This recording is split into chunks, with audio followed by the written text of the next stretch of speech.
प्यारे छात्रों,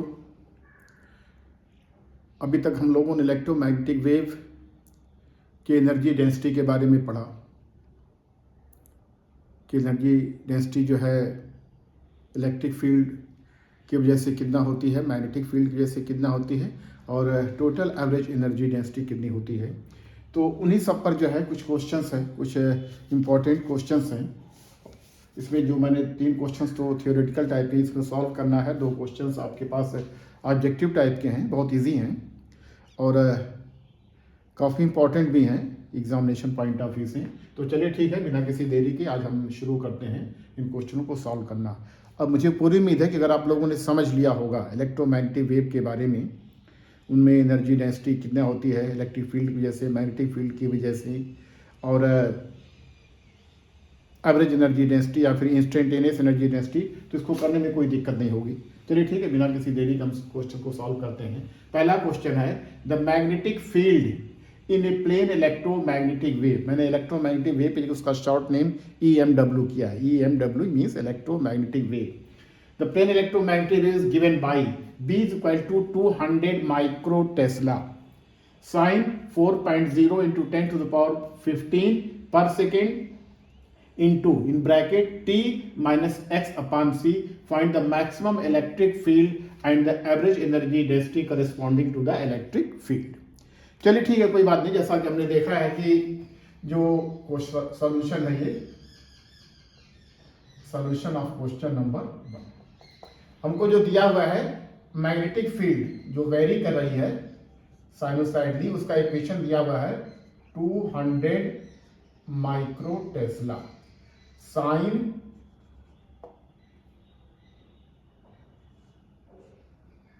4.0 into 10 to the power 15 in bracket T minus X upon C, ये दिया हुआ है।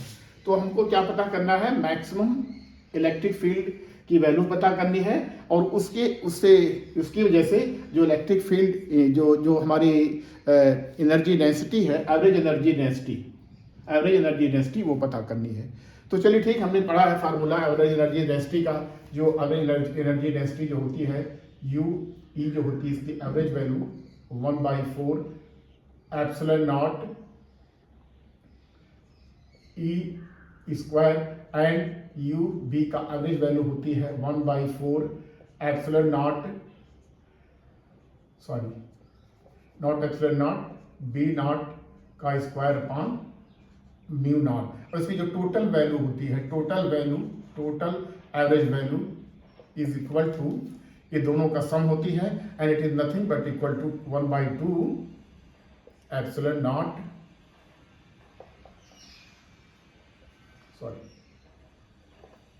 एप्सिलॉन नॉट तो रहेगा ही, is equal to 1/2 epsilon naught E not square होती है। E नॉट स्क्वायर होती है, या इसी को भी इस तरह भी लिख सकते हैं 1/2 B not square by mu naught होती है, टोटल वैल्यू होती है, टोटल एवरेज वैल्यू जो होती है। चलिए ठीक है, बिना किसी देरी के इसको हम सॉल्व करते हैं। तो पहले इस क्वेश्चन में हमको ये पता करना है, we have to find the maximum electric field and the average energy density. पहले मैक्सिमम इलेक्ट्रिक फील्ड पता कर लेते हैं। तो उसके लिए बेटा हमने पढ़ा होगा फार्मूला, बहुत ही अच्छा फार्मूला है, E naught for a plane electromagnetic wave, for a plane electromagnetic wave travelling in free space, ये रिलेशन होता है E naught is equal to B naught is equal to C होता है। हमें B दिया हुआ है, इससे हम जो क्या पता कर सकते हैं, E नॉट पता कर सकते हैं। E naught is equal to C into B naught, mean C is equal to speed of light, इसकी वैल्यू होती है 3 into 10 to the power 8 metre पर सेकेंड। और जो B दिया हुआ है, इससे देखिए ये जो रिलेशन है, इससे हम जैसे कंपेयर करते हैं, B is equal to B naught sine KX minus omega T. अच्छा, इसको हम ऐसे भी लिख सकते हैं, B naught sine omega T minus KX भी लिख सकते हैं, कोई फर्क नहीं पड़ता इक्वेशन पे, दोनों क्योंकि दोनों एंगल ही है, दोनों का जो है वो फेज है यानी एंगल है, तो कोई बात नहीं, दोनों को इस तरह से भी लिख सकते हैं। इस इक्वेशन में कुछ इसी तरह से लिखा हुआ है, इसको और भी थोड़ा सा इसको मॉडिफाई किया गया है। चलिए ठीक है, बी नॉट की वैल्यू अगर हम कंपेयर करते हैं तो इससे हमें ये पता चलती है जो बी नॉट की वैल्यू है 200 micro Tesla. It means micro Tesla है, तो टेस्ला में कितनी होगी एसआई यूनिट में 200 × 10⁻⁻⁶ टेस्ला होगी। चलिए ठीक है, तो इसको हम रखते हैं इस वैल्यू को। तो ये जो हमारा हो गया B naught is equal to 200 × 10⁻⁻⁶, यानी इसकी जो वैल्यू आएगी इसको हम लिख सकते हैं 3, इसको ऐसा करते हैं, थोड़ा सिंप्लीफाई करते हैं, 3 × 10⁸ and it is equal to 2 × 10⁻⁴ हो जाएगा। 200 को हमने 2 करके इसे 100 से मल्टीप्लाई करके फिर पावर के साथ हमने ऐड कर दिया है, तो ये होगा 10⁻⁴ हो गया। तो अब इसको हम लिख सकते हैं 6 × 10⁻⁴, ये हमारी आ गई है इलेक्ट्रिक फील्ड इंटेंसिटी की जो वैल्यू होती है वोल्ट पर मीटर होती है। तो ये हमारी क्या हो गई, इलेक्ट्रिक फील्ड इंटेंसिटी की वैल्यू हो गई है, यानी हमें ये पता चल गया है, सॉरी इससे हमें ई नॉट पता चल गया है, ई नॉट पता चल गया है। E naught is equal to 6 × 10⁻⁴ volt, ये आ गया हमारा। चलिए ठीक है, तो अब हमें क्या निकालना है, energy density associated with electric field. तो इलेक्ट्रिक फील्ड के टर्म में जो एवरेज एनर्जी डेंसिटी होती है ये होती है ½ एप्सिलॉन नॉट ई नॉट का स्क्वायर होती है। बस सिंपल सा फार्मूला है, सारी वैल्यू पुट करनी है। ये परमिटिविटी ऑफ फ्री स्पेस है, इसकी जो वैल्यू होती है यानी 1/2, इसकी जो वैल्यू होती है 8.854 × 10⁻⁻12 फैरेड मीटर होती है, और ई नॉट की जो वैल्यू दी हुई है 6 × 10⁻⁴ स्क्वायर कर दीजिए। इसको जब बेटा सॉल्व करेंगे, देखिए इसको सॉल्व करेंगे तो ये हो जाएगा 8.854 × 10⁻⁻12, इसका जब स्क्वायर करेंगे तो ये हो जाएगा 36 × 10⁻⁸ अपान 2 भी तो था, 2 था यहाँ पे। तो ठीक है, इसको जब सिंप्लीफाई करेंगे तो इसकी जो वैल्यू आएगी ये आएगी 0.016 जूल पर क्यूबिक मीटर, ये इसकी वैल्यू आएगी। सॉल्व करना है, बस आपको कुछ नहीं करना है इसमें, सॉल्व किया सिंपली डिवीजन और मल्टीप्लीकेशन है। ये 10⁻⁻, ये हो गया हमारा, जब हमने इसको स्क्वायर किया है तो इस तरह से हमारा आ गया है, तो इतना हो जाएगी 10⁻⁻, नॉट 10⁻⁻12 × 8.54। इसको देखिए, कैलकुलेशन देखिए दोनों कैसे लिखा हुआ है, इसको 0.16 कैलकुलेशन करके देखिएगा इसको।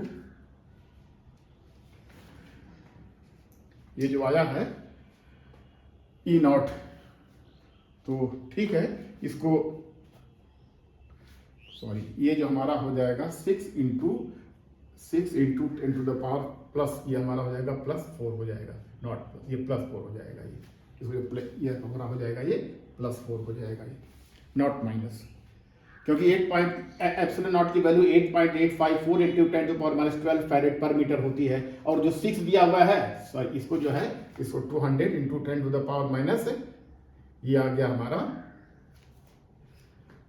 6 है, तो इसको 10⁻4 हो गया है, इसका स्क्वायर करेंगे 10⁻8 करके, फिर अल्टीमेटली रिजल्ट आएगा आपका ये जाएगा, यानी एक्चुअली इसकी वैल्यू कुछ इस तरह से आएगी 0.01599 × 10⁻⁻⁴, जिसको हम लिख सकते हैं इस तरह से, कुछ इस तरह से लिख सकते हैं। तो बेटा ये हमारा कंप्लीट सोल्यूशन है। ये देखिए, ये एस.सी. वर्मा के बुक का अनसॉल्व क्वेश्चन था, बहुत ही डायरेक्ट फार्मूले पर बेस्ड था, इसमें आपको जो है कुछ करना नहीं था। फिर पहले आपको इस बार यानी ये रिलेशन पता होना चाहिए कि जो जब कोई प्लेन इलेक्ट्रोमैग्नेटिक वेव वैक्यूम में ट्रेवल करते हैं उसमें ये रिलेशन होता है A0/V0 = C। यहाँ पे C वेलोसिटी, इसकी वैल्यू आपको पता है वेलोसिटी ऑफ लाइट की, और फिर इससे हमें ये निकल गया E, C की वैल्यू ये है, और इसकी वैल्यू जो भी है 200 × 10⁻6 टेस्ला में कन्वर्ट कर दिया, फिर ये आया, फिर इसमें मल्टीप्लाई करके और हमने रिजल्ट निकाला, इसकी वैल्यू आई 0.16 जूल पर क्यूबिक मीटर। तो बेटा ये उसका कंप्लीट सोल्यूशन है, इसको देख लीजिए, नोट कर लीजिए, उसको समझ के खुद करने की कोशिश कीजिएगा, तब बाद में इसको जो है देखिएगा। ठीक है, इसको नोट कीजिए, मैं फिर बाद में इसको मिटा रहा हूँ इसको। ठीक है, मैं इसको मिटा रहा हूँ जो है ये।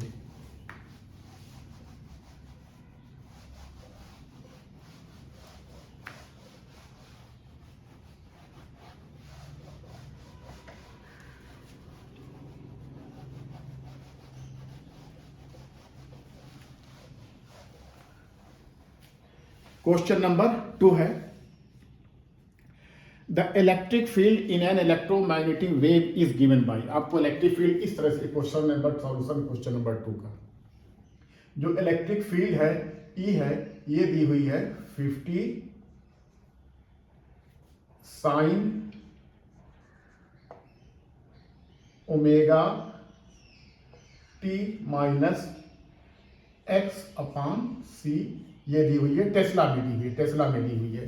तो आपको क्या करना है, you have to find the energy contained है, you have to find the energy contained in a cylinder of cross section 200 centimeter square and length 40 centimeter along the x axis।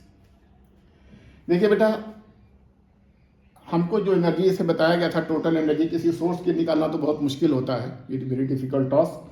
तो एनर्जी कोई रिसीव कितना, कौन receiver receive कितनी receive हमको हो रही है, कितने सरफेस पे या किस ऑब्जेक्ट के लिए, हमें उसको बताना है। तो हमें ये दिया हुआ है, यानी इतनी इलेक्ट्रिक फील्ड की इंटेंसिटी, इतनी इलेक्ट्रिक फील्ड जो होती है, एक इलेक्ट्रोमैग्नेटिक आ रही, इलेक्ट्रोमैग्नेटिक वेव ट्रैवल करके स्पेस में आ रही है, इसमें ई की वैल्यू दिया हुआ है, और कितनी एनर्जी इसमें जो एक सिलेंडर है, जैसे कोई सिलेंडर जैसे यह है जो कि हमारा एक्स एक्सिस में, यानी जैसे हमारा ये एक्स एक्सिस है, यानी जो सिलेंडर हो जाएगा, ये सिलेंडर ये हमारा हो जाएगा,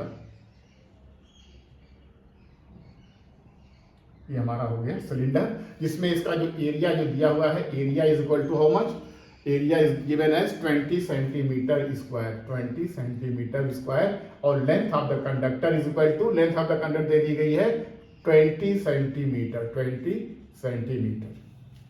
चलिए ठीक है, तो कोई बात नहीं, इस समय वैल्यूम पता कर सकते हैं, वैल्यूम पता हो जाएगा, क्योंकि जो हम निकालते हैं, हमें फार्मूला पता है, वो एनर्जी डेंसिटी का पता है, और एनर्जी डेंसिटी जानते हैं, एनर्जी डेंसिटी जो एवरेज वैल्यू जो होती है, जो एवरेज वैल्यू होती है, ये कितनी होती है, 1 by, find the energy content, ये होती है 1/2 epsilon not into E not का स्क्वायर, यही होती है, ये एनर्जी डेंसिटी है, ये क्या है, एनर्जी डेंसिटी, एनर्जी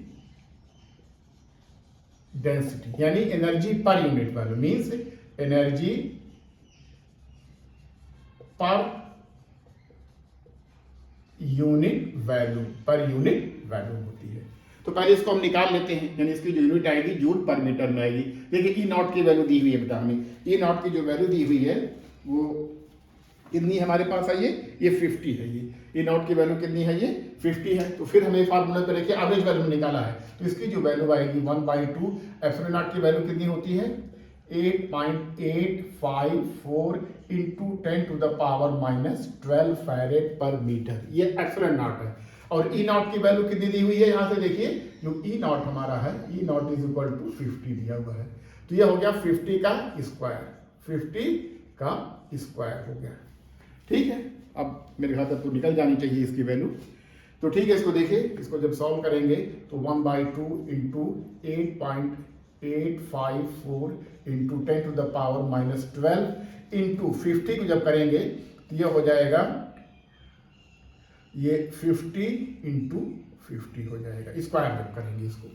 तो ठीक है, अब तो मेरे ख्याल से आसानी से आपका जो है इसकी वैल्यू निकल आएगी। तो अब देखिए इसको 50 को इससे काट दिया तो ये हो गया 25।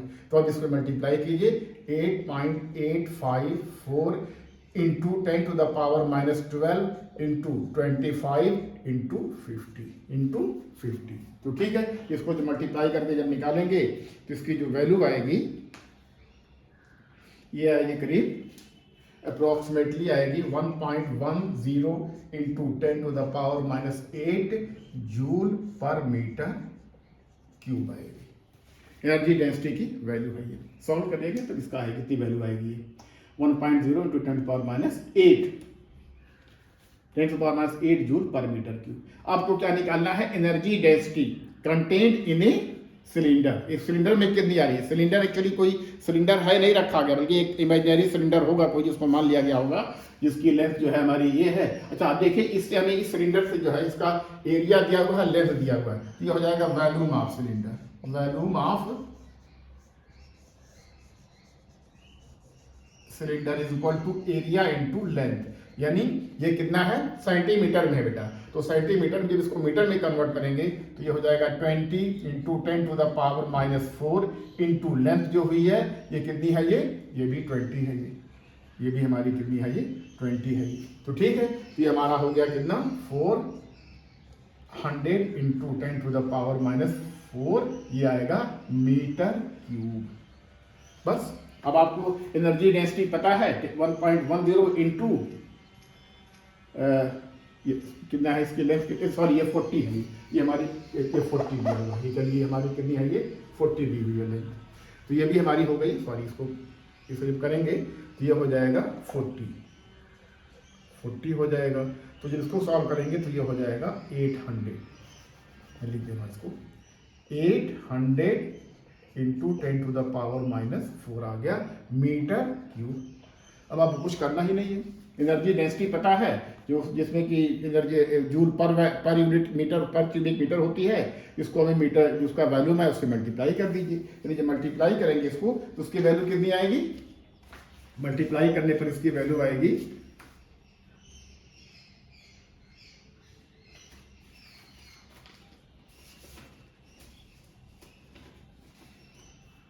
यानी, अब देखिए इसको, अब मल्टीप्लाई कीजिए, जो सिलेंडर की एनर्जी आई थी, ये कितनी आई थी एनर्जी, यानी total energy, total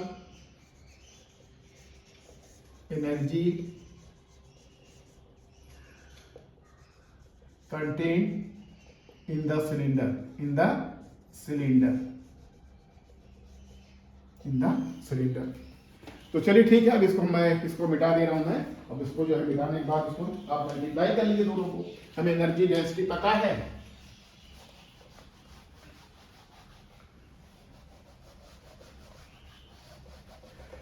energy density पता है, ये जो U है, अब एनर्जी डेंसिटी ये कितनी आई थी, 1.10 into 10 to the power -8 joule per metre cube into volume, volume कितना आया है 800 into 10 to the power -4 metre, 10 to the power -4 metre cube आया है। तो ठीक है, कोई बात नहीं, इसको सॉल्व कीजिए, इसको सॉल्व करेंगे तो इसकी वैल्यू कितनी हो जाएगी, बट सॉल्व करके देखिए, 8 को 8.80 हो जाएगा, ये हो जाएगा 8, जिसको मल्टीप्लाई करेंगे 8 से, 800 से, तो ये हो जाएगा 8 से, पहले 8 से इसको 10 टू पावर 12 कीजिए, ये हो जाएगा हमारा, यानी 1.10 into 8 into 10 to the power -8 into 10 to the power -2 हो जाएगा ये। तो ये इसको हम करेंगे तो ये 8.80 into 10 to the power -10, 10 to the power -10 आ रहा है, 10 टू द पावर ये बेटा जो ये यूनिट, सॉरी ये जो मैं कुछ इसमें कैलकुलेशन में कुछ गड़बड़ी हो रही है, थोड़ा देखते हैं कैलकुलेशन में बेटा, ये वैल्यूम जो है फिर से मैं इसको कर रहा हूं मैं, देखिए ये जो वैल्यूम हमें, देखिए ये तो सही हमारा, ये हमारा जो एनर्जी डेंसिटी हमारी आई है, U आई है, energy density 1.10 into 10 to the power -8 joule per cubic metre, लेकिन जो वैल्यूम बेटा है सब सेंटीमीटर में दिया हुआ है, सब सेंटीमीटर में दिया हुआ है। तो ये जो वैल्यूम हो जाएगा एरिया इंटू लेंथ, एरिया हमारा कितना दिया हुआ है 20 सेंटीमीटर स्क्वायर, तो 20 into 10 to the power area 20 into 10 to the power -4 हो जाएगा, सेंटीमीटर में जो करेंगे 10 टू पावर -6 हो जाएगा, और जो एरिया है, लेंथ है बेटा, ये हमारी है 40, तो 40 सेंटीमीटर, तो 40 10 टू द पावर -2 हो जाएगी। अब इसको सॉल्व किए तब रिजल्ट सही आएगा, वही मैं देख रहा था मैं थोड़ा सा, क्योंकि देखिए बेटा यूनिट को पहले जो है यूनिफॉर्मिटी बना लीजिए कि सारे क्वांटिटीज के सभी एक ही यूनिट में हैं, चाहे सारी यूनिट सीजीएस में हो या किसी और यूनिट में हो या एसआई यूनिट में हो। तो एसआई यूनिट में जैसे होता है मीटर की एरिया की एरिया मीटर स्क्वायर होते हैं, 1 सेंटीमीटर में कितने मीटर होते हैं, ये सब आप लोग पता होना चाहिए। थोड़ा सा इसमें तभी गड़बड़ी होती जैसा कि इस वक्त होने जा रहा था। चलिए ठीक है, तो कोई बात नहीं, अब हम इसको फिर से कर रहे हैं। तो अब देखिए इसको करना क्या है, ये वैल्यूम हमको पता चल गया, हमको वैल्यूम जो है पता चल गया है। तो देखिए बेटा ये एवरेज टोटल एनर्जी जो निकली है, टोटल एनर्जी कंटेन्ड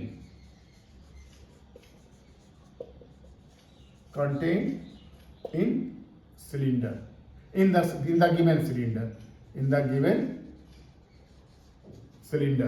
तो ये हो जाएगा कितना, U यानी टोटल एनर्जी, यानी ये हो जाएगा जो हमने एवरेज निकाला था U इंटू वैल्यूम, यानी ये है 8, ये हमारा है 1.10 into 10⁻⁻8 joule per cubic metre into ये हो गया 800, ये आ जाएगा हमारा कितना 20 इंटू 40, ये आ जाएगा 800 इंटू 10⁻⁻6 हो गया, 10⁻⁻6 हो गया। तो अब इसको जब करेंगे तो ये 1.10 इंटू, ये मीटर क्यूब में है, ये मीटर क्यूब में है, तो ये हो जाएगा 1.10 इंटू 8 इंटू 10⁻⁻8 इंटू 10⁻⁻4, यानी ये 8.80 इंटू 10⁻⁻12 जूल। अब ये टोटल एनर्जी निकली है तो ये जूल में आएगी। तो इस तरह से बेटा ये हमारा ये कंप्लीट आंसर है। देखिए बेटा यूनिट में थोड़ा सा गड़बड़ी नहीं होनी चाहिए, यूनिट बिल्कुल सेम सिस्टम में होना चाहिए। इसमें सारी जो है, क्योंकि 1 सेंटीमीटर में हो जा रहा था, बाकी सब एसआई यूनिट में था, तो थोड़ा सा कैलकुलेशन में यहाँ पे दिक्कत आ रही थी, जो मुझसे गलती हो रही थी। तो ठीक है, अब इसको गलती सही कर लिया गया, सारी यूनिट्स को एक यूनिफॉर्म सिस्टम मिला दिया गया है। तो अब इसकी जो टोटल एनर्जी जो सिलेंडर में आई है वो किस में आई है, देखिए सिलेंडर हमारा बेटा एक्स एक्सिस पे दिया हुआ, यानी हमारा सिलेंडर ऐसे नहीं है, हमारा ये बल्कि क्या है, ये ऐसे एक्स एक्सिस के अक्रॉस सिलेंडर है, ये इस तरह से है सिलेंडर। तो ठीक है, चलिए इस क्वेश्चन को भी नोट कर लिए, फिर हम आगे बढ़ते हैं क्वेश्चन नंबर 3 की तरफ। अच्छा, ये देखिए बेटा इक्वेशन जैसे आप लोगों ने पढ़ा था कि E = E0 sin kx - ω_t, या इसको ऐसे भी लिख सकते हैं E0 sin ω_t -kx। लेकिन यहां पर इक्वेशन कुछ इस तरह से लिखा हुआ है, तो अभी हम देखते हैं, पहले इसको सॉल्व कर ले फिर क्यों लिखा गया। चलिए इस क्वेश्चन में हम आपको थोड़ा सा बता दे रहे हैं ये इस तरह से इक्वेशन का क्या मतलब हुआ है। बस बेटा बेसिक इक्वेशन तो यही है, sign E0 sin kx - ±ω_t, और या फिर B = B0 sin kx - ω_t। तो ये कैसे आया है इसको देखिए बेटा, सिर्फ इसको सब्स्टिट्यूशन किया गया है। अभी हम देख लेते हैं कैसे आया है, पहले इस क्वेश्चन को सॉल्व कर लेते हैं फिर उसको हम देखते हैं। चलिए ठीक है, इसको मैं अब मिटा रहा हूं।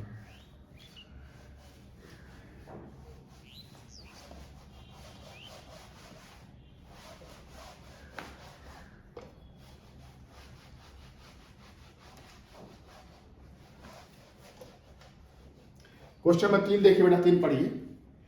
ए लाइट भी इलेक्ट्रोमैग्नेटिक वेव है कि नहीं है, तो उसके लिए भी वही इक्वेशन वैलिड होगा जो और सब वेव्स के लिए होता है। A light beam travelling in x axis, यानी कोई लाइट बीम है एक्स एक्सिस में ट्रेवल होकर के आ रही है, उसकी वेलोसिटी जो है एक्स डायरेक्शन में। कहने मतलब ये है कि उसकी जैसे कोई लाइट है इस तरह से हमारी ट्रेवल होकर के एक्स डायरेक्शन में आ रही है, यानी ये उसकी क्या है, ये लाइट की स्पीड इस डायरेक्शन में है। तो जो हमारी इलेक्ट्रिक फील्ड होगी वाई डायरेक्शन में होगी या जेड डायरेक्शन में होगी, इसी तरह से बी यू भी हो, क्योंकि ये म्यूचुअली तीनों आपस में क्या होते हैं, परपेंडिकुलर होते हैं। चलिए ठीक है, a light beam travelling in x direction, ये क्वेश्चन नंबर 3 है। क्वेश्चन नंबर 3 है, a light beam travelling in x direction is described by the electric field. हमारा इलेक्ट्रिक फील्ड देखिए बेटा ई वाई, यानी ये हमारी वाई डायरेक्शन में है। E Y is equal to 300 sine omega t minus x/c volt per metre होगी, ये एक्चुअली में ये वोल्ट पर मीटर में होगी। उसके बाद क्या कह रहा है कि an electron is constrained to move along the y direction, along the y direction. अब एक इलेक्ट्रॉन है जो कि y डायरेक्शन में मूव कर रहा है with a speed 2 into 10 to the power 7 metre पर second. Find the maximum electric and the magnetic force on electron. देखिए बेटा, आपने जैसे कि पढ़ा था कि जो मैक्सवेल्स इक्वेशन है, 4 इक्वेशन होते हैं, जिसमें था Gauss law of electrostatic, Gauss law of magnetism and Faraday's law, और एक क्या था, एम्पियर सर्किट लॉ. 4 लॉ थे. लेकिन उसके साथ, हालांकि 4 ही है, 4 ही दिया था, लेकिन इन चारों के साथ अगर हम लॉरेंट्ज फोर्स, जिसकी वैल्यू हमने पढ़ा था कि force experience by a charge particle in electric and magnetic field, F is equal to Q, एक होता है E plus V cross B. अगर कोई चार्ज इलेक्ट्रिक फील्ड में रखा हुआ है, चाहे भले ही रेस्ट में हो, तो उस पर फोर्स जो हमारा लगता है, ये लगता है, यानी F E जो लगता है Q इन T. इस कलर फॉर्म में मैंने लिखा है. और कोई मैग्नेटिक फील्ड में तब तक कोई फोर्स नहीं लगता कि जब तक कि कोई चार्ज पार्टिकल, इलेक्ट्रॉन हो या प्रोटॉन हो, वो हमारा क्या हो, मूविंग कंडीशन में ना हो. यानी F B जो होगा, ये हो जाएगा Q V इंटू B. ये होता है, मैंने इसका स्केलर फॉर्म में लिखा है, कहा कि V क्रॉस B होता है. तो ठीक है, इसको ये जानते होंगे. तो ये जो है चारों इक्वेशन मैक्सवेल से, and coupled with this equation completely describe the nature of electromagnetism. हालांकि ये मैक्सवेल इक्वेशन का पार्ट नहीं है, लेकिन अगर इसके साथ इसको हम कपल कर दें, यानी इसके साथ ऐड कर दें, तो पूरा हमें इलेक्ट्रोमैग्नेटिज्म का कंप्लीट डिस्क्रिप्शन मिल जाता है. तो क्वेश्चन कुछ इसी तरह से बेस्ड है कि लाइट बीम है जिसमें इलेक्ट्रिक फील्ड इंटेंसिटी देखिए, ये में दी हुई है वाई डायरेक्शन. ये किस में दी हुई है, ई वाई डायरेक्शन में दी हुई है. तो वाई डायरेक्शन में दी हुई है, तो अब हमको ये पता कर, इसका स्टूडेंट वाई डायरेक्शन, अच्छा, with a speed of 2 into 10 to the power 7 metre पर सेकेंड. तो find the maximum electric and magnetic force पता करना है. कुछ नहीं इसमें है. तो आप जानते हैं इलेक्ट्रिक फील्ड तो पता कर लेंगे, क्योंकि हमें दिया हुआ है, ये तो हमको ई दिया हुआ है, और बी हमको पता करना है. तो बी पता करने के लिए क्या करेंगे, हमें चूंकि मैक्सिमम फोर्स, इसलिए मैक्सिमम वैल्यू पता करेंगे, यानी E naught upon B naught is equal to सी. इसलिए बी नॉट लिख लीजिए, B naught is equal to E naught upon c. ये है रिलेशन है ये. तो देखिए हमें ई नॉट इससे पता चल रहा है, यानी इससे हमें पता चल रहा है जो हमारा ई नॉट, जो हमारी ई नॉट यानी maximum amplitude of electric field is equal to 300 volt per metre है. तो ठीक है, कोई बात नहीं, सो कीजिए. ये हमारा है 300. ये इसकी लाइट की स्पीड कितनी होती है, 3 into 10 to the power 8 metre पर सेकेंड. तो जो बी नॉट की जो वैल्यू होगी कितना होगी, इसको देखिए, इसको जब करेंगे तो ये हो जाएगा 100, ये कट गया, तो ऊपर जाएगा, बचेगा 10 to the power माइनस,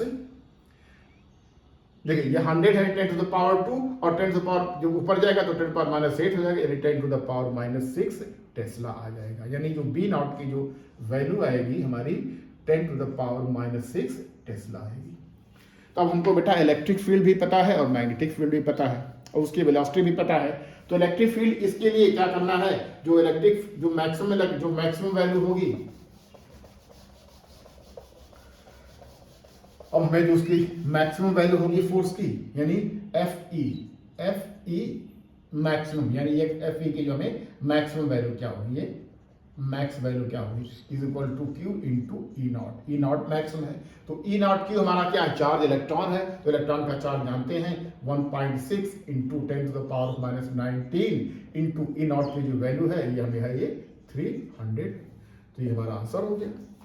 ये हमारा आंसर हो जाएगा कितना, यानी इसको जब करेंगे 1.6 इंटू 3, यानी ये 4.800 into 10 to the power minus 19, यानी ये हो जाएगा 4.8 into 10 to the power minus 17 Newton. ये फोर्स है, न्यूटन में हो जाएगा. तो this is the maximum value of force when electron is placed in electric field due to electric field, जो electric field मैक्सिमम वैल्यू दी हुई है. तो ये हमारा हो गया.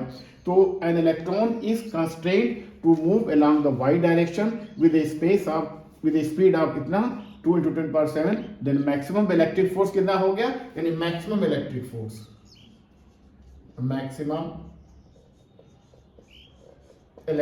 force is equal to F E is equal to q E, इसकी जो वैल्यू q naught is equal to I है 4.8 into 10 to the power minus 17 newton. Force की यूनिट क्या होती है? न्यूटन होती है। अब क्या करना है? Find the maximum value of the force, maximum magnetic force पता करना है, यानी एफ बी मैक्सिमम, ये कितना होगा? क्यू वी इंटू बी, हालांकि मैं बी नॉट लिख दीजिए, इसे एफ इक्वल टू होता है, अगर उसमें लिखते हैं इसकी मैग्नीट्यूड तो F Q V B sine theta. तो मैक्सिमम वैल्यू पूछा है, इस कलर के फॉर्म में लिखना है आपको, जिसमें कोई ज़्यादा वेक्टर का फॉर्मूला नहीं लगाना है, सारी चीज़ें आपको पता है। देखा आपने, ये इसकी Q की वैल्यू होती है 1.6 into 10 to the power minus 19 coulomb. B दिया हुआ है 2.0 इंटू 10 टू द पावर 7, और ये जो B है इसकी वैल्यू आपने देखा कितना, ये B की वैल्यू आपने कैलकुलेट किया था, ये जो B की जो वैल्यू आई थी ये कितनी आई थी, अभी हमने कैलकुलेट किया था B की वैल्यू आई थी 10 to the power minus 6 tesla. ये हमारा देखिए बेटा E है, ये हमारा V है, और ये हमारा B है। इसको मल्टीप्लाई कर लीजिए। इसको जो मल्टीप्लाई करेंगे, देखिए पहले हम इसको देख ले रहे हैं, ये जो रिलेशन दिया हुआ है 10 टू पावर माइनस 19 और 10 टू द पावर माइनस 6 है, 10 टू द पावर माइनस 25 और 10 टू द पावर 25 माइनस में है और 7 प्लस में है, तो हो जाएगा 10 टू द पावर माइनस 18, और ये कितना हो 1.6 इंटू 2 यानी 3.2 इंटू इतना न्यूटन आ जाएगा ये। ठीक, ये क्या हुआ है? मैक्सिमम वैल्यू, यानी मैक्सिमम इलेक्ट्रिक फोर्स, यानी मैक्सिमम क्या हुआ है कि पता करना है maximum magnetic force, maximum F B, maximum F B is equal to 3.2 into 10 to the power minus 18 newton, इतना फोर्स हुआ है। अगर दोनों एक साथ का कि टोटल फोर्स पता करना है, क्योंकि इलेक्ट्रॉन, इलेक्ट्रिक, मैग्नेटिक फील्ड दोनों में ही प्रेजेंट है, मैग्नेटिक फील्ड के दोनों ही फील्ड प्रेजेंट है साइमल्टेनियसली, तो क्या हो जाएगा? दोनों को ऐड करने के लिए भी हो जाएगा। हो सकता है इस तरह से कुछ आ जाए, वैसे आपने इस तरह के वेक्टर की तरह बहुत से क्वेश्चन सॉल्व किए होंगे जो लॉरेंट फोर्स पे होगा। अच्छा बेटा, जैसे इसमें देखा आपने वेव तो x डायरेक्शन में ट्रेवल कर रही है, और इलेक्ट्रिक फील्ड हमारा किस डायरेक्शन में है? y डायरेक्शन में है, तो मैग्नेटिक फील्ड हमारा किस डायरेक्शन में होगा? z डायरेक्शन में, z एक्सिस में होगा। ये किस में होगा? ये z एक्सिस में होगा।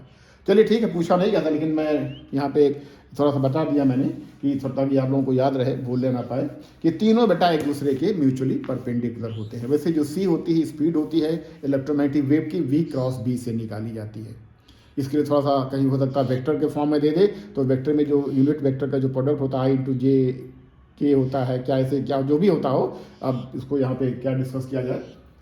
तो बेटा देखिए, ये हमारा हो गया electric force, maximum value of electric force and the maximum value of the magnetic force हो गया ये।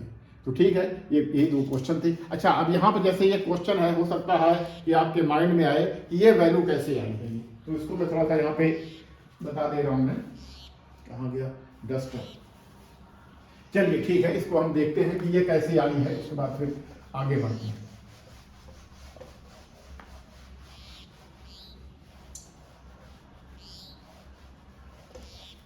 देखिए जरा इसको बेटा ध्यान से देखिएगा, इसमें आप लोगों को घबराने की बात नहीं है। जो बेसिक जो फार्मूला है इलेक्ट्रोमैग्नेटिक वेव में, ये होता है ई नॉट साइन के एक्स प्लस माइनस, चलिए मैं लिख ले रहा हूं ओमेगा टी, या इसको वैसे भी लिख सकते हैं E naught sine omega T plus minus के एक्स, जैसा भी है। अच्छा, इसी तरह से क्या हो जाएगा, b is equal to B naught sine के x plus minus omega t is equal to B naught sine omega T plus minus के एक्स। ये इस तरह से भी हो सकता है, कोई फर्क नहीं पड़ेगा। इलेक्ट्रोमैग्नेटिक वेव का जो वेरिएशन हो रहा है, जो इक्वेशन दिया है, जो साइनसॉइडली वेरी कर रहा, कोई फर्क नहीं पड़ेगा। अच्छा, अब ये देखिए, और हमने ये देखा था, हम इसको मान लेते, पहला क्वेश्चन हम मान लेते हैं। जैसे पहला क्वेश्चन जैसे दिया हुआ है कि b इज इक्वल टू, मैं समझाने की बड़ाई कर रहा हूँ, ये सिर्फ समझाने के लिए, आपको एक्सप्लेन करने की कैसे इस तरह से लिख दिया गया है। जैसे हमें लिखा हुआ है b is equal to 200 sine, चलिए इसको हम देखते हैं, ये देखते हैं, चलिए इसको हम देखते हैं। इसको हम देखते हैं, फिर बाद में उसको आप अपने आप से कर लेंगे। साइन यहाँ देखिए ओमेगा कॉमन ले लिया गया है, फिर क्या है ये टी माइनस एक्स अपॉन सी आ गया है। ये कैसे आया है, सिर्फ इसमें जो है हमें देखना है, जैसे यहाँ पे के एक्स है तो के की वैल्यू आपको पता है जो वेव प्रोपेगेशन कांस्टेंट होता है, wave number 2 pi upon lambda होता है। और क्या होता है omega is equal to 2 pi upon T या 2 पाई इंटू एफ भी कर सकते हैं, जो भी करना हो, या किसी को एफ को 2 पाई न्यू भी कहते हैं, 2 पाई इंटू न्यू भी कहते हैं। और ये भी जानते हैं कि omega by K is equal to c होता है, ओमेगा इज इक्वल टू क्या होता है। तो अब ये देखिए ये इक्वेशन कैसे आया है, इसमें देखिए अगर हम इसमें से ओमेगा कॉमन ले, जैसे देखिए इसी इक्वेशन में हम ओमेगा कॉमन, इसमें देखिए हम ओमेगा बाहर ले लेते हैं, जैसे पहला इक्वेशन है, हम इसमें एक एग्जांपल ले रहे हैं, for example is equal to E naught sine, मान लिया कि वेव जो है पॉजिटिव डायरेक्शन में चल रही है, तो इसको हम ओमेगा जब कॉमन ले लेंगे इसमें, हम इस मान लीजिए ये वाला इक्वेशन लीजिए, ओमेगा जब हम इसमें कॉमन ले लेंगे ओमेगा, तो यहाँ क्या बचेगा टी प्लस के अपॉन ओमेगा इंटू एक्स बचेगा, ठीक है ना। इससे देखिए कि जो हमारी ओमेगा की वैल्यू, जैसे इससे हमारी ओमेगा की इसी यही हुआ ना, ये हमने इससे कॉमन लिया के, जैसे के है तो ये के अपॉन ओमेगा हो गया है जो कॉमन में, क्योंकि इसमें ओमेगा आई ही नहीं। तो अब देखिए बेटा के अपॉन डब्ल्यू क्या होता है, यानी इसे देखिए omega upon k is equal to c होता है, इसलिए हम कह सकते हैं k upon omega is equal to 1 by c. तो देखिए के अपॉन ओमेगा यहाँ पर है, तो हमने क्या किया है E is equal to E naught sine omega T plus या माइनस जो भी लिखना चाहे, प्लस या माइनस जो भी लिखना चाहे, प्लस ये हो गया एक्स अपॉन सी, या प्लस हो जाए या माइनस जो भी लिख दें, तो इस तरह से आ गया। सिर्फ आपको वैल्यू जरा सा करनी है, या ये भी हो सकता है कि जैसे इसको ऐसे भी लिख सकते हैं, जैसे ये क्वेश्चन दिया है कि ओमेगा जैसे ये दिया हुआ है is equal to E naught sine omega T minus के एक्स, तो जहां पर इसकी वैल्यू दी हुई इसको इस तरह लिख लीजिए, यानी ये ई नॉट साइन ओमेगा की वैल्यू होती है 2 pi upon T into T minus के की वैल्यू होती है 2 pi by lambda into x, इस तरह भी लिख सकते हैं ये वैल्यू। 2 पाई कॉमन ले लीजिए, 2 पाई जब कॉमन ले लेंगे तो हो जाएगा E naught sine 2 pi in bracket t upon small t upon capital T time period है, टी जो है कोई भी स्टेट का टाइम है, और हो जाएगा एक्स अपॉन लेमडा हो जाएगा। उसको डिफरेंट फॉर्म में बेटा लिखने का तरीका होता है, लिख सकते हैं, लेकिन उसके लिए आपको सिर्फ इतना ही चीज़ों को आपको याद करना है, आपको इतनी चीज़ों की जानकारी होनी चाहिए। के प्रोपेगेशन कांस्टेंट है या वेव नंबर है, ओमेगा एंगुलर फ्रीक्वेंसी या एंगुलर स्पीड भी कह सकते हैं। तो ठीक है, ये 3 क्वेश्चन थे, थ्योरेटिकल थे। उसके बाद कुछ जो है क्वेश्चन है आपके ऑब्जेक्टिव टाइप के क्वेश्चन, थोड़ा उसको देख लेते हैं, बस 1 मिनट लगेगा, बहुत ही आसान है। देखिएगा एक क्वेश्चन एक्सपेक्टेड क्वेश्चन है एग्जामिनेशन के लिए, थोड़ा इसको अच्छी तरह से देखिएगा, इसको अच्छी तरह से देखिएगा, एक्सपेक्टेड क्वेश्चन है ये।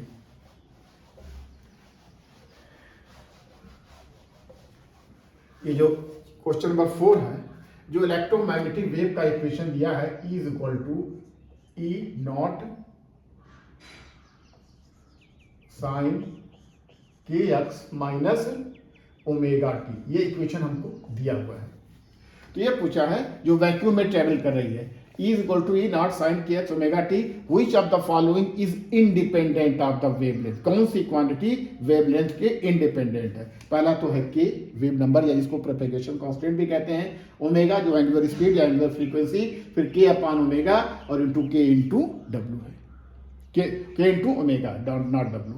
देखिए पहले बना देखिए k, जो पहला जो ऑप्शन है ये हमारा है क्या k, तो k जानते हैं k की वैल्यू होती है 2 अपॉन पाई अपॉन लेमडा होती है, जिसका लेमडा से डायरेक्ट रिलेशन है, तो ये तो हो नहीं सकता, ठीक है ना, ये जो है रिलेशन हो नहीं सकता है, क्योंकि लेमडा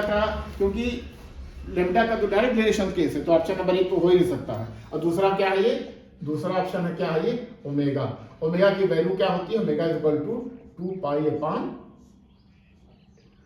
टी होती है, 2 पाई अपॉन टी होती है। और ओमेगा अगर हम लिखा जाए, ओमेगा अगर देखा जाए बेटा, तो ये भी जो रिलेशन है, omega is equal to, sorry ये c is equal to omega upon k, तो omega is equal to omega is equal to, ये हो जाएगा सी इंटू के, और के की वैल्यू जानते ही हैं, तो सी इंटू 2 पाई अपॉन लेमडा, यानी ओमेगा जो हमारा फ्रीक्वेंसी है इसका भी वेवलेंथ के साथ रिलेशन है कि नहीं है, इसमें भी, यानी अगर हम देखा जाए omega is equal to C into 2 pi upon lambda, इसमें भी है, तो ओमेगा पे डिपेंड कर रही है, यानी ओमेगा वेवलेंथ जो है, यानी ओमेगा वेवलेंथ पर भी डिपेंड कर रहा है। अब तीसरा रिलेशन, तीसरा ऑप्शन हमारा है के अपॉन ओमेगा, तो के की वैल्यू देखिए, के की वैल्यू कितनी आती है, के की वैल्यू जानते हैं कितनी होती है, ये के की वैल्यू आती है, अब जानते हैं omega by K is equal to सी, इसलिए K by omega is equal to 1/c हो गया। इसमें लेमडा नहीं है ना, इसमें लेमडा नहीं है, तो ये ऑप्शन सी करेक्ट हो करेक्ट है, यानी ये भी ऑप्शन हमारा क्या है, ये करेक्ट है, यानी ये हमारा ऑप्शन जो है यही करेक्ट है, क्योंकि के अपॉन ओमेगा जो है जिसकी वैल्यू होती है 1/c, ये लेमडा पे डिपेंड नहीं कर रही है, तो option number C is the correct answer, यानी option number C, option C is correct. अच्छा, एक और देख लेते हैं, के इंटू ओमेगा है, डी जो है ये क्या है, के इंटू ओमेगा है, तो के जानते हैं, के की वैल्यू क्या होती है 2 pi upon lambda into omega is equal to 2 pi upon T, यानी के इंटू ओमेगा का भी रिलेशन क्या है, फ्रीक्वेंसी लेमडा वेवलेंथ पे डिपेंड करता है, तो ऑप्शन नंबर डी भी नहीं हो सकता है, तो ना ये हो सकता है क्योंकि इसमें लेमडा पे डिपेंड कर रहा है, ना ओमेगा हो सकता है क्योंकि ये भी लेमडा पर डिपेंड करता है वेवलेंथ पे, वेवलेंथ लेमडा मींस वेवलेंथ, और इसमें कोई भी वेवलेंथ नहीं है, इसमें आई सिर्फ सी आई है या 1/c आई है, तो और इसमें भी आ रहा देखिए K into omega equal to 2 upon pi into 2 pi T equal to, ये भी इसमें भी दोनों, इसमें भी टी है, तो ये भी नहीं हो सकता है, तो option number C is the correct option, correct answer. इस केस के लिए हमारा ऑप्शन नंबर सी जो है क्या है, ये करेक्ट, इसको देख लीजिए। अच्छा, ये भी हो सकता है कर दे कि के इंटू ओमेगा या ओमेगा बाई के कर दे, क्योंकि ओमेगा बाई के सी होता है, इसमें नहीं हो सकता है, एग्जामिनेशन में कर दे, मैं एक बता रहा हूँ, एक ऑल्टरनेटिव बता रहा हूँ मैं, ऐसा भी हो सकता है। तो जो दिया हुआ है कि an electromagnetic wave through vacuum described by this equation, which of the following option is, which of the following is are, यानी हो सकता है एक से ज्यादा हो, देखना पड़ेगा, इसमें सिर्फ एक ही करेक्ट है जो कि ऑप्शन सी है, which of the following is are independent of the wavelength, तो के वेवलेंथ पे डिपेंड करता है, ओमेगा भी वेवलेंथ पे डिपेंड करता है, लेकिन के अपॉन ओमेगा ये होता है 1/c, जो कि वेवलेंथ पे नहीं डिपेंड करता, लेमडा पे नहीं डिपेंड करता है, और के इंटू ओमेगा भी लेमडा पे डिपेंड करता है, तो इस तरह से ऑप्शन सी हमारा क्या है, इसका करेक्ट ऑप्शन है ये।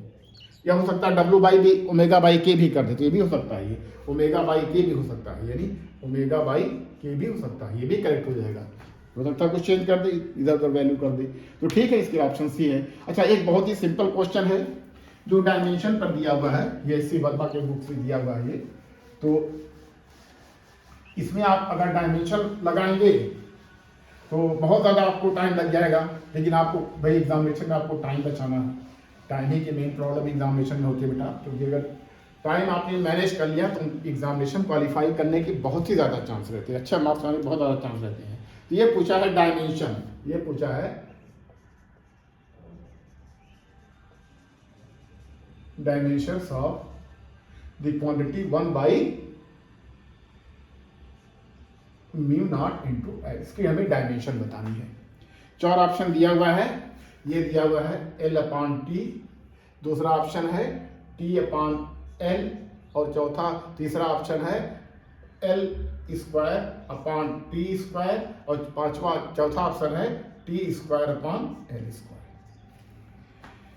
देखिए बेटा, ये फ्री स्पेस की परमेबिलिटी है, फ्री स्पेस की परमिटिविटी है, इन दोनों की डायमेंशन आप लोगों ने अलग अलग पढ़ा होगा, लेकिन अगर उस डायमेंशन की तरफ जाएंगे तो उसमें it will take lots of time, तो in order to save time you must remember the relation, यानी आप जानते होंगे कि C is equal to 1/ε0 into μ0 होता है, या इसको कर सकते हैं 1/ε0 into μ0 is equal to C square भी कर सकते हैं, नहीं कर सकते हैं। और C क्या है, स्पीड ऑफ लाइट है, स्पीड ऑफ लाइट कोई भी स्पीड हो, सबकी डायमेंशन क्या होगी, यही होगी L अपॉन टी ही तो होगी डायमेंशन स्पीड की, और चूंकि इसका स्क्वायर है इसलिए स्क्वायर हो जाएगा, यानी ये हो जाएगा L square upon T square, या हो सकता है एल स्क्वायर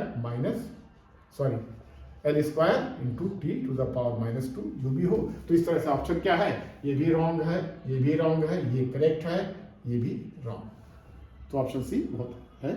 देखिए मेरे दोनों एक्सपेक्टेड क्वेश्चन है, हो सकता है इस बार नीट या जेईई में आ जाए, क्योंकि इस तरह क्वेश्चन आया भी, पहले भी आया, ये नहीं कि कोई नई बात है, पहले भी आ चुका है, बोर्ड के एग्जाम में भी हो सकता आ जाए। तो वैसे सबकी डायमेंशन अलग अलग होती है, जानते हैं, जैसा कि जानते हैं कि जो निकालते होंगे, उसमें निकालते होंगे फोर्स, जो फोर्स निकालते होंगे 1/4 pi epsilon not, 1/4 pi epsilon not I1 I2 upon क्या होता है R, ये होता है R, जो दो तारों के बीच की डिस्टेंस है। इस तरह से इससे ये 4 पाई एप्सिलॉन नॉट, ये इंटू जो भी होता है, ये 4 पाई या 2 पाई, जो भी उस तरह होता है फार्मूला। यानी मैग्नेटिक फोर्स में मैग्नेटिक प्रॉपर्टी है, इन सब की डायमेंशन होती है, जो कि डायमेंशन थोड़ा सा काफ़ी कॉम्प्लिकेटेड होती है, इसको निकालेंगे तो बहुत टाइम लग जाएगा, तो उसको मत निकालिए, बल्कि ये फार्मूला हमेशा याद रखिए। इसलिए बेटा थोड़ा सा मेहनत करनी पड़ेगी ज़रूर, क्योंकि आपको हर चीज़ जब याद रहेगी आपको, बिल्कुल आप अच्छी तरह से तैयार किए रहेंगे, खूब प्रैक्टिस किए रहेंगे, तो फ़ौरन आपके माइंड में उस तरह की कोई भी अगर आएगा तो कुछ ना कुछ तो आपके माइंड में आएगा ही। कुछ बच्चे इसी को हैं, इसकी डायमेंशन रखेंगे, इसकी डायमेंशन फिर सॉल्व करेंगे, तब देखेंगे निकालेंगे। लेकिन जो बच्चे थोड़ा सा तैयारी किए होंगे, प्रैक्टिस होगी, सीधे देखें यार तो रिलेशन ये पता है, इसलिए 1/c² हो गया। और c जो वेलोसिटी है, वेलोसिटी की डायमेंशन जो होती है, कोई भी वेलोसिटी हो, L/T होती है, यानी L-T-L T-1 होती है। तो ठीक बेटा, आज के लिए इतना रहने दीजिए, फिर नेक्स्ट टर्म पे देखते हैं। खूब प्रैक्टिस कीजिए बेटा, प्रैक्टिस से ही आपका काम चलेगा, क्योंकि practice makes a man perfect. ठीक है, धन्यवाद।